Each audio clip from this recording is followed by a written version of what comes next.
Hello, everyone. Happy Black Music Month. Happy Pride Month, as always. So, today, it's bothering me. This is why I can't really why. But anyway, today I'm going to talk about this book by the late, great Tupac Shakur. It is called The Rose That Grew from the Concrete. And so I'm going to probably just kind of freestyle at this video. If you didn't know, Tupac is one of my favorite all-time writers. So I read everything in the book, the acknowledgments, the preface, the foreword, introduction. So the preface is by his mother. The foreword is by Nikki Giovanni, one of my faves. And she also had a poem about him in her own book, which I don't know if I read it in that video that I made about it, Love Poems, but it was in there. And then by his first manager, Leela Steinberg, I hope I said her name right. Afeni Shakur is his mother. And so basically, this book was published in 1999, after his death. Of course, he died in 1996. And you'll watch this the day after. But today, June 16th, is his birthday. I guess I could have done some quick math to see how old he would have been. But he was born in 71. So he's like 2 years younger than my mom. So he would have been like 45, 46. If my math is correct, which is crazy to me. And, I've been looking at different stuff about him and listening to some of his music and stuff. I'm always wondering what he would have been like. Would he have been still kind of very vocal? I feel like he still would have been very vocal, and I feel like he has this image, which I'm going to talk about in terms of this book, that he's like this thug, he's rough, he, is boisterous and stuff. But in this book, this was written before he actually became a rapper. So I want to say it's from the time he was like 18 to like early 20s. Before he actually started rapping.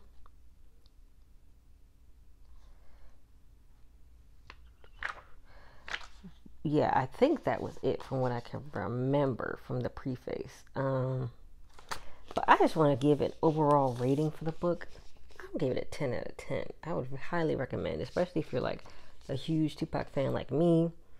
It is very, very different. It's much, not that he wasn't into politics or anything, because he definitely still is, but it's a very different side of him. It's a much softer side besides the political ones, which are like, I'll say introspective and perspective. I'm trying to think, what is the word?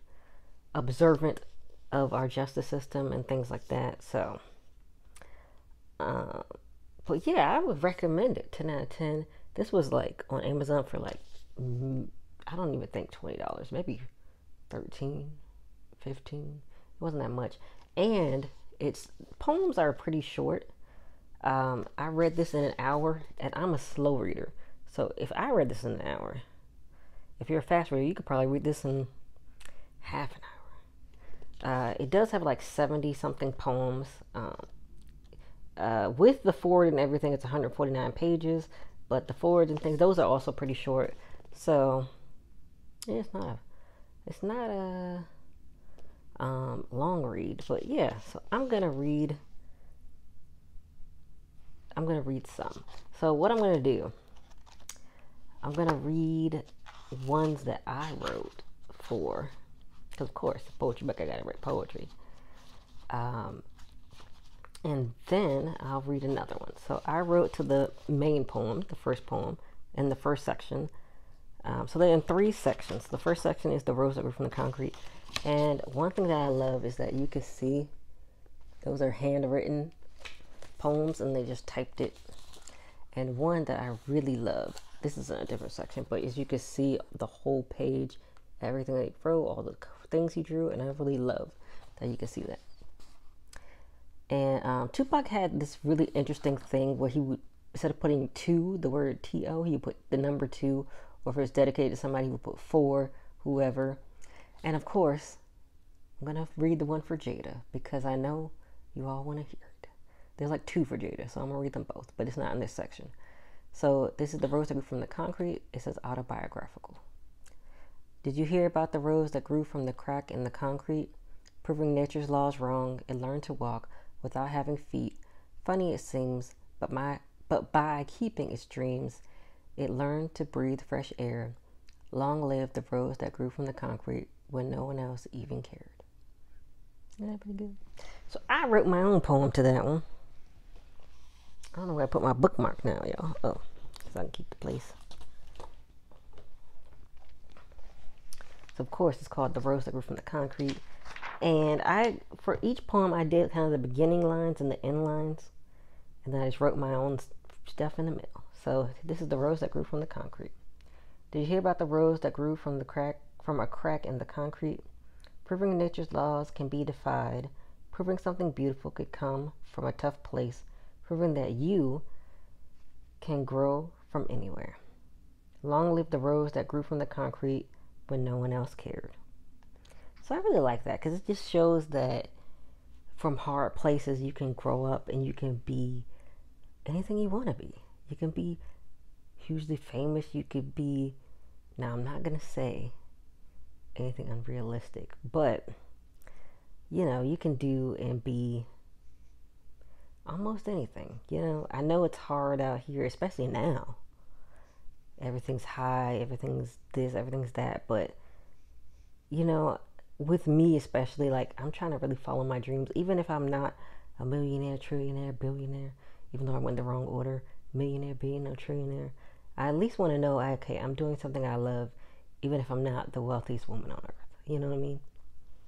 So that really motivates me, and I need to motivate myself, honestly, more than I have been. So yeah, so that's from that section. So I'm going to read another poem. Which one do I want to read? Oh, I love this picture. Okay, so look. It says sometimes, instead of putting an eye, he puts this eye. So I feel like that's so cute. He liked to draw and stuff on his poems. So I'm going to read. Can I read? I'm going to read on this part where the actual handwritten stuff is. So it's called Sometimes I Cry. Sometimes when I'm alone, I cry because I'm on my own. The tears I cry are bitter and warm. Instead of putting A-R-E, he put just the letter R. They flow with life, but take no form. I cry because my heart is torn, and I find it difficult to carry on. If I had... What is it? Oh, if I had an ear to confide in, I would cry among my treasured friends. But who do you know that stops that long to help another carry on? The world moves fast, and it would rather pass you by than to stop and see what makes you cry. It's painful and sad that sometimes I cry, and no one cares about why. Oh, that's so sad. But yeah, I really like how he writes. Like he uses R instead of A-R-E. He uses two. He uses just letter C for C. I feel like that's really interesting. And I feel like I've seen like some of his lyrics. That's how he writes. And like looking at his song titles, you could tell that. So yeah, my sticky notes were running out. So I had to figure out which section am I in. Okay, here we go. So this is going to be the third section. Nothing can come between us. And there's a picture of him right here when he was young. Nothing can come between us. So now, which poem did I do? Oh, it was on page 47. I wonder if this is section with the Jada poems. So I'm going to read the poem that I wrote to, and it's called And I Still Love You. I don't have everything. As a matter of fact, I don't have anything except a dream of a better day and you to help me find my way. Being a man, I am sure to make mistakes, but to keep you, I would do all it takes. And if it meant my love was really true, I'd gladly die and watch over you. I wish you knew how much I cared. You'd see my love is true by the life we'd share. Even if you changed your mind and said our love was through, I want to die continuously. I want to die, continuously cry, and still I love you. I feel like that's so sad, but that's so cute. Okay, so I wrote And Still Love You. I don't have everything. As a matter of fact, I don't have anything. Just my love to give, just my sins to forgive. My dying wish would be for you to love only me. My heart beats only for you. My heart for you, it grew. Like that awful Grinch, your love does it for me in a pinch. Even if you changed your mind and said our love was through, I'd want to die, continuously cry, and still I'd love you. Anyway, let me stop. I don't remember if these ones have the Jada ones in them. I might have to look at the table of contents to see. But I will read another one from this page. From this section. So one of them I really liked is that he had, okay, so I'll read this one. He has a few poems based off of April. So I'm guessing that was a girlfriend at the time. He has a few that are dedicated to women, including Jada. But this is, I guess, when they broke up. Because it has one for Wife for Life for April, one for April. Okay, so that's the start of the April ones. But I guess this is at the end. And I just love this page. So I bookmarked this. Or I put my bookmark in this. And oh, look at it. So it says A and T. And then there's a heartbreak. And then you see these and you see him says, I love you, I love you, I love you. And you have a little sun. So I just love that, he just put everything on the page.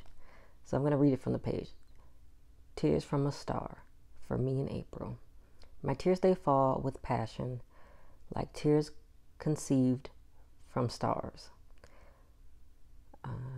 Full of brightness and energy, seen only from afar. So that those tears are full of pain, but also I can feel relief from my heart because the stigma is revealed. Unfaithful and unforgiven, I cannot bear to let this be, so I must be pure to only her for eternity. So yeah, I really like that.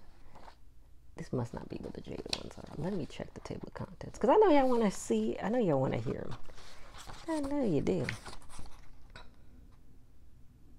Yes, it's like, no, this is the same section. Okay, let me go to the Jada ones then. Page 89.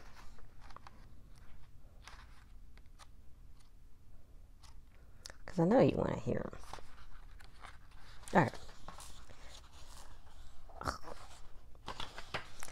This cover will stay on. That's the only thing about getting dust covers. They don't want to stay on the book. So then this one is Jada, for Jada, because I know y'all want to hear it. So here it is, Jada, for Jada. You are the omega of my heart, the foundation for my conception of love. When I think of what a black woman should be, it's you that I first think of. You will never fully understand how deeply my heart feels for you. I worry that we'll grow apart and I'll end up losing you. You bring me to climax without sex. Wow. You do it all with the regal grace. You are my heart in human form, a friend I could never replace. What kind of friendship is this? This is nice.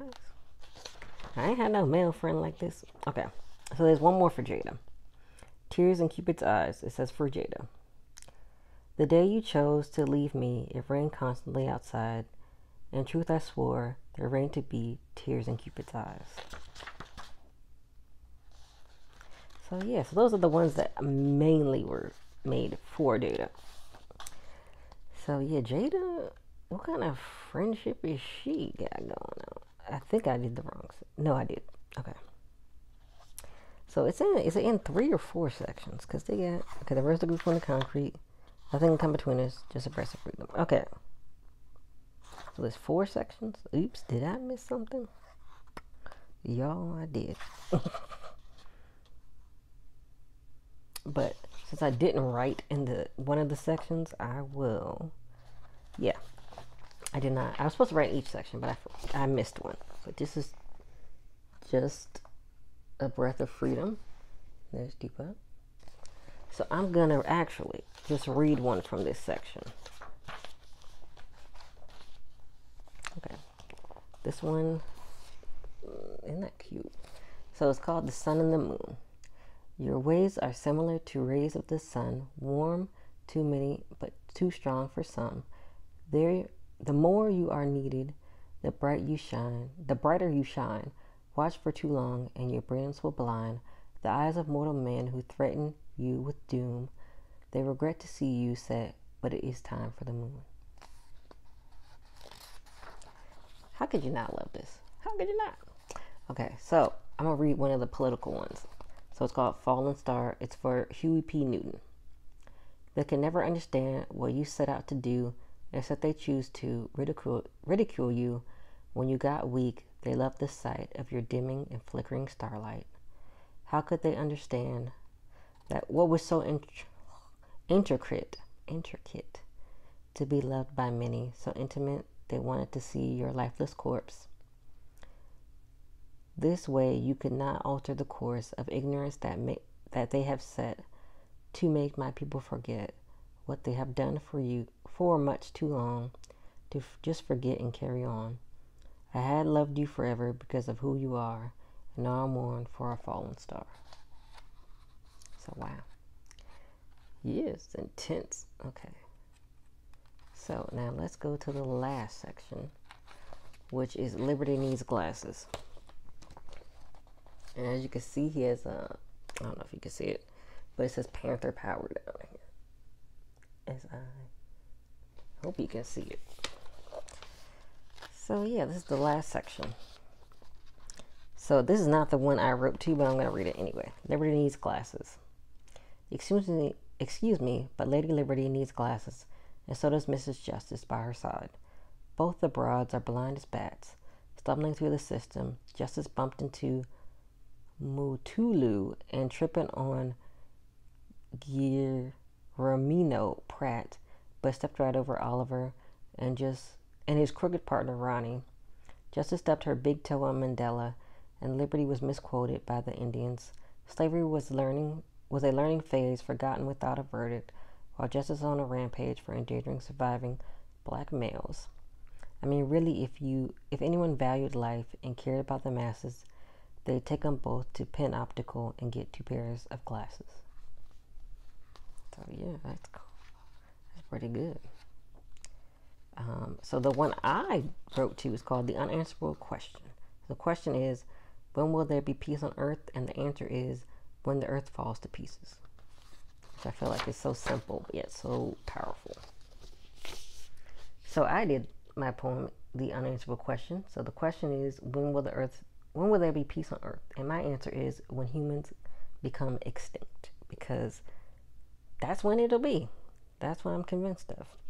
So yeah, I highly, 1,000,000% recommend this book. Sorry I skipped a section, but I hope you enjoyed what I did write and what I did read from that section, and what I wrote from the other sections.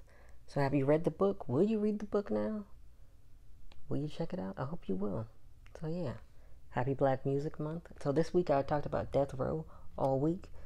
Follow me on TikTok and Instagram if you want to see what I put out, because I talked about the documentary Welcome to Death Row, which I recommend. I gave it an 8 out of 10. It talks about a lot, so you're going to learn a lot.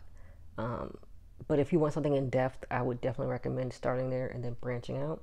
Also, Tubi, where I watched this, has 12. They might have 13 now, because I think another one just came out. But they have like at least 12 documentaries on Tupac. So if you want to learn about Tupac, you definitely can. And what else? Oh, and I talked about Snoop Dogg's Back on Death Row album, because now he's the CEO. So yeah, check out my reviews on those. If you're a huge Snoop Dogg fan, I would check out the album. It is a little long. It's like an hour long almost. It's like 53 minutes. But it definitely sounds like he was going back to his roots versus like, how he's kind of like pop rap now. But yeah, if you're a huge Snoop Dogg fan, I would recommend it. I gave it a 5 out of 10. It was like, But I did like that they had Nate Dogg on there. Of course. And then my favorite song was Conflicted featuring Nas, because it was like they were bouncing off each other, about East Coast and West Coast rappers and how they can live peacefully and, coexist and not have to have this dichotomy, you know what I mean? So yeah. Hope you all enjoyed this review, and I will see you all next week.